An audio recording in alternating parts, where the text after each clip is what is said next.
Ra'iisul Wasaare Ku-xigeenka dalka Mudane Mahdi Maxamed Guuleed Qadar, Gudoomiyaha Gobolka Banaadir ahna duqa magaalada Muqdisho, Mudane Cabdiraxmaan Cumar Cismaan, Injineeriso, Wasiirka Wasaaradda Boostada iyo Isgaarsiinta Qaranka ee Xukuumadda Soomaaliya iyo Taliyaha Ciidanka Booliiska Soomaaliyeed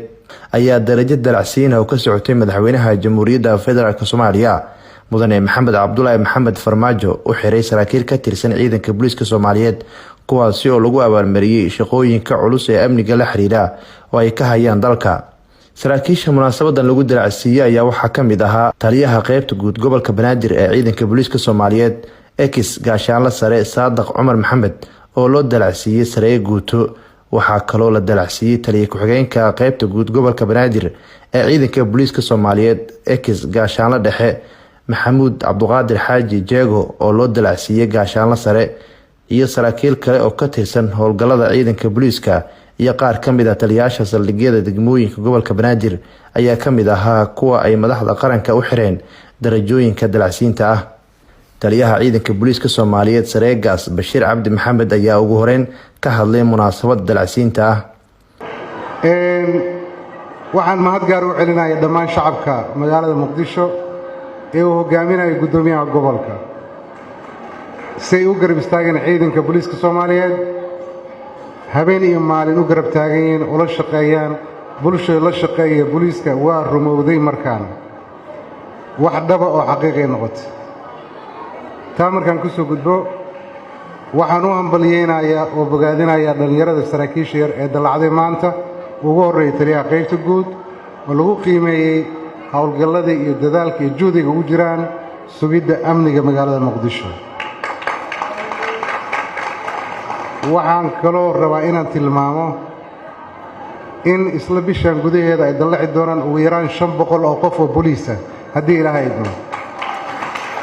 Gudoomiyaha Gobolka Banaadir ahna duqa magaalada Muqdisho Mudane Cabdiraxmaan Cumar Cismaan Injineeriso waxa uu Madaxweynaha Jamhuuriyadda Federaalka Soomaaliya Mudane Maxamed Cabdullaahi Maxamed Farmaajo uga mahadceliyay garab istaaga iyo dhiirigelinta ciidanka qaranka ee u taagan difaaca qaranka iyo badbaadinta shacabka. waxaan rabaa inaan u mahadceliyo Madaxweynaha Jamhuuriyadda Federaalka Soomaaliya oo runtii bixiyay darajadan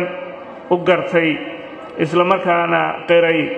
sida ciidanka booliiska Soomaaliyeed u yihiin ciidan heegan ah u taagan har iyo habeenna bulshada badbaadinaya. Mudane Ra'iisul Wasaare Ku-xigeen oo la socota Febraayo iyo Maarso wixii ka dambeeyay inaan la bedelay istaraatiijiyadii sugidda amniga caasimadda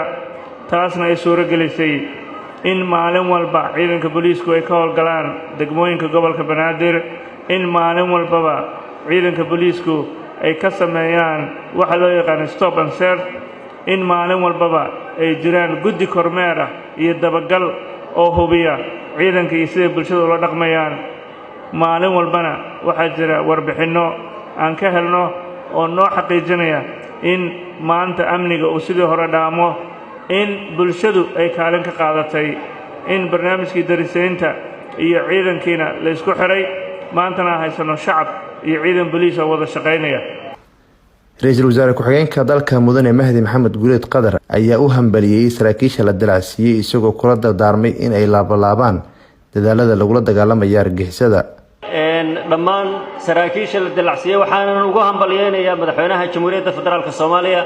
Mudane Maxamed Cabdullaahi Farmaajo oo gartay in howlwadeennada iyo saraakiisha dhalinyarada ah iyo Generaal Saadiqba ay u qalmaan mutaysteenna in la dalacsiiyo waxa leeyahay idinkuna sii dardargeliya kaalintii nabadeynta iyo hormuudka ka haydeen sugidda amniga si labanlaaba guul baan idin rajaynayaa dhammaantiin booliiska Soomaaliyeed iyo qaranka Soomaaliyeed guul baan u rajaynayaa waa mahadsantihiin. Nuur Saciid Taaliil warbaahinta qaranka Soomaaliyeed magaalada Muqdisho.